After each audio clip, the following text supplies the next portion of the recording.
아, 참, 운동 가야 되는데, 가슴 운동하는 날인데, 참나. 아유. 그래서 오늘 궁금증 컨텐츠는 뭔데요? 어제 운동하고 오늘 두통이 있는데 진통제제 먹어도 돼요?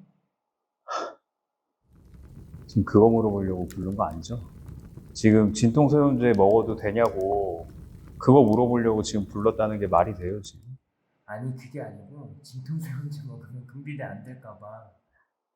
그럼 진통소염제랑 금비대랑 관련이 있다고 생각하는 거예요?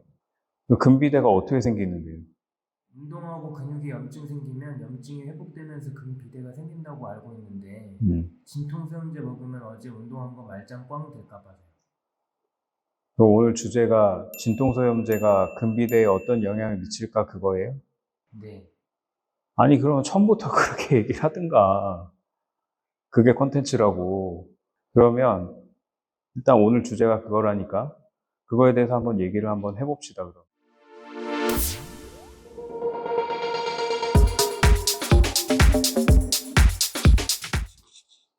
자, 운동 후에 진통소염제를 복용해야 하는 경우는 그럼 어떤 것들이 있을까요?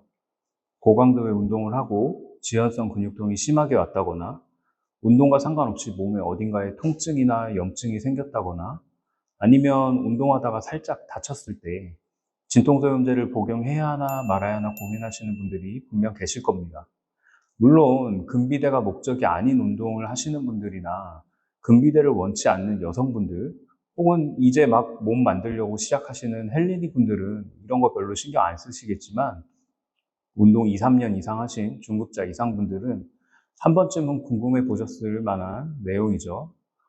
아까 이야기 나왔지만 저항성 운동, 특히 편심성 운동 후에 근육에 미세한 손상이 생기고 이게 염증을 유발하고 회복하는 과정에서 근육은 더 커지고 강해진다 라고 보통 알고 계시죠. 근데 이때 진통소염제를 복용하고 염증이 줄어들게 되면 근육이 커지는데 방해되는 게 아닌가 이 부분을 걱정하시는 거겠죠.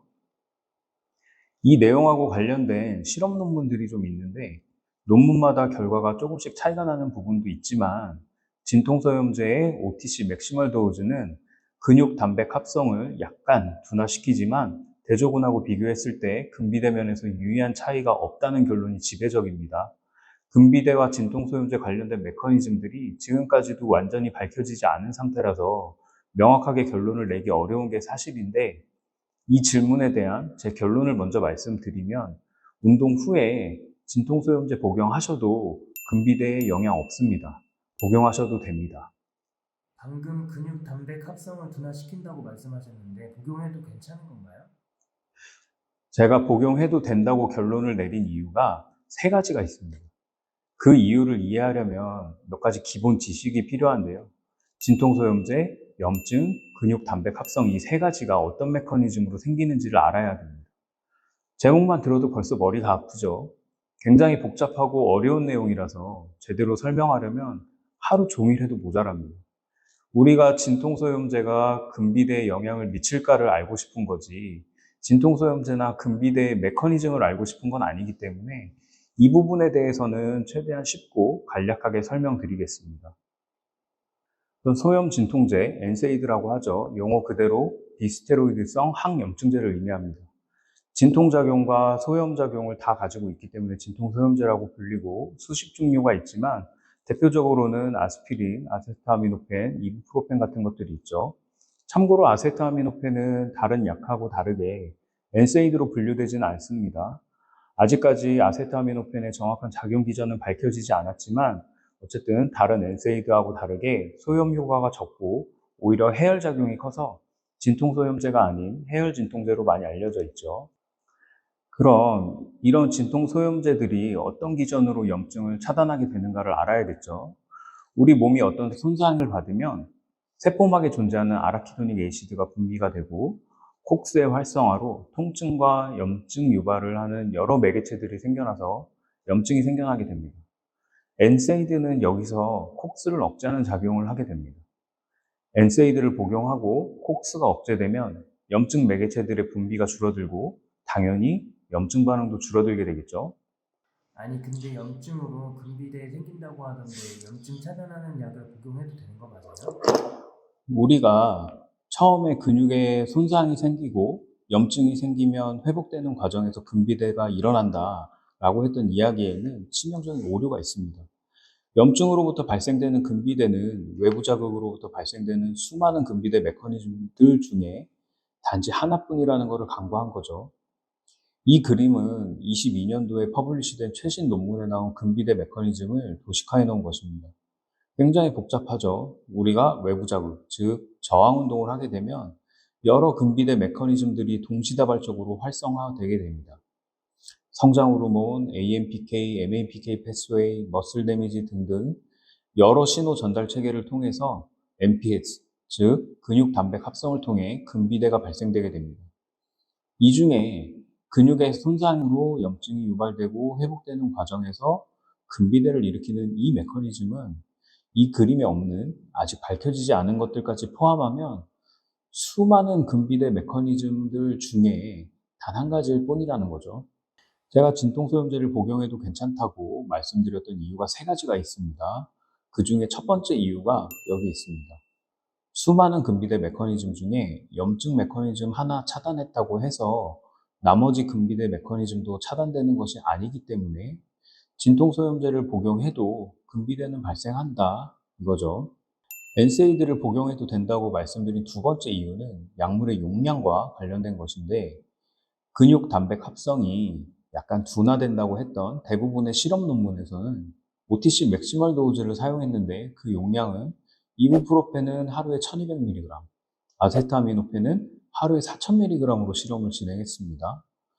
처방 없이 하루에 복용 가능한 최대 용량이죠. 그런데 우리가 약국이나 편의점에서 진통소염제 사서 복용할 때 얼마나 먹죠? 이부프로펜은 200mg짜리 한 알, 타이레놀, 아세타미노펜은 500mg짜리 한 번에 한 알 아니면 두 알 먹습니다. 우리가 보통 복용하는 양보다 훨씬 많은 양을 복용하고 실험을 했기 때문에 분명히 실험 참가자들의 약물 혈중 농도가 더 높았을 거고 염증이 차단되는 정도도 당연히 더 컸겠죠. 제가 본 논문 중에 이부프로펜을 하루에 400mg 복용한 실험이 하나 있었는데 내용을 잠깐 보시면 하루에 이부프로펜 400mg을 복용하는 것은 근비대에 영향을 미치기에 불충분한 것 같다. 즉, 우리가 평소에 먹는 용량으로는 단백질 합성에 별로 영향을 끼치지 않을 거라는 이야기입니다. 또 염증 반응을 억제하기엔 너무 적은 용량이고 하루 400mg이었죠. 결국 돔스와 같은 근육통에도 영향을 미치지 않았다. 결론은 주 5일 6주간 저항성 운동을 하고 하루에 이부프로펜 400mg을 복용시켜 봤더니 약을 복용하지 않은 그룹과 비교했을 때 근비대와 근력에 차이가 없었다는 내용입니다. 마지막 세 번째 이유는 뭔가요? 자, 세 번째 이유는 논문이나 관련 자료 이런 거 다 제쳐두고 상식적으로 간단하게 한번 생각을 해보자고요. 우리가 열심히 운동해서 1년 동안 얻을 수 있는 순수 근육량 얼마나 될까요? 아이러니하게도 운동을 이제 막 시작하신 분들, 아직 근신경계가 활성화되지 않아서 본인이 힘을 주는 건지 안 주는 건지 느낌도 안 오고, 운동을 해도 주동근뿐만 아니라 협응근까지 탈탈 털려버려서 가슴 운동한다고 벤치프레스 했는데 3도의 펌핑이 더 오는 이런 분들이 가장 빠른 속도로 근육량이 증가합니다. 진통소염제 먹어도 되는지 궁금해 하실 법한 운동 2년, 3년 이상 하신 중급자 이상 분들은 물론 사람마다 차이가 있고 운동량도 차이가 있겠지만 보통 1년에 3에서 5kg 올리는 것도 힘듭니다. 솔직히 1년 뒤에 인바디 했을 때 근육량 안 줄어든 것만 해도 다행이죠. 그럼 대충 1년에 주말 빼고 300일 운동한다고 치고 순수 근육량을 3kg 얻었다고 가정을 하면 하루에 얻을 수 있는 근육량은 고작 0.01kg밖에 되지 않습니다. 물론 이것은 이해를 위해서 굉장히 심플하게 숫자만 가지고 계산을 한 겁니다. 두세 시간 반감기를 가진 NSAID를 한 번 복용하거나 혹은 하루 복용하고 나서 완전히 근비대가 차단됐다고 가정을 하더라도 얻지 못한 근육량 0.01kg은 인바디상에서 측정도 안 되고 우리가 눈으로 몸으로 느끼기에 너무 적은 양입니다. 대세에 지장이 없죠. 이런 이유들 때문에 진통소염제를 복용해도 괜찮다고 말씀을 드린 겁니다. 물론 이 결론은 제가 여러 자료를 리뷰해서 스스로 내린 결론이지 학계의 정설은 아닙니다. 오해는 하지 말아주세요. 복용해도 되는 이유는 이해했는데 그럼 지금처럼 아플 때 중통소염제 먹고 운동하는 게 낫나요? 아니면 쉬어야 하나요? 많은 분들이 알고 계시겠지만 몸을 만들기 위해서는 운동, 영양, 휴식 모두 다 중요합니다. 어디 아프다고 진통소염제 먹어가면서 운동에 집착하지 마시고 그럴 때는 짧게 휴식 시간 가지면서 몸에 좋은 음식들도 섭취하시고 근육이 회복할 수 있는 충분한 여유 시간을 가지시면 통증이 줄어드는 것은 물론이고 초과 회복할 수 있는 좋은 기회가 될 수 있을 거라고 생각합니다. 요새 평생 운동이라는 단어 많이 쓰잖아요. 꾸준하고 지속적인 운동을 위해서 항상 안전하고 다치지 않게 운동하시길 바랍니다. 오케이. 이제 이해됐어요? 네, 조금? 조금? 와, 내가 MBTI가 INTP가 맞긴 맞나 보다. 아니, 이렇게 쉽게 이야기했는데 조금 이해했다는 게 이해가 안 되네. 가슴이 나러 가죠. 유산소는 못하겠네.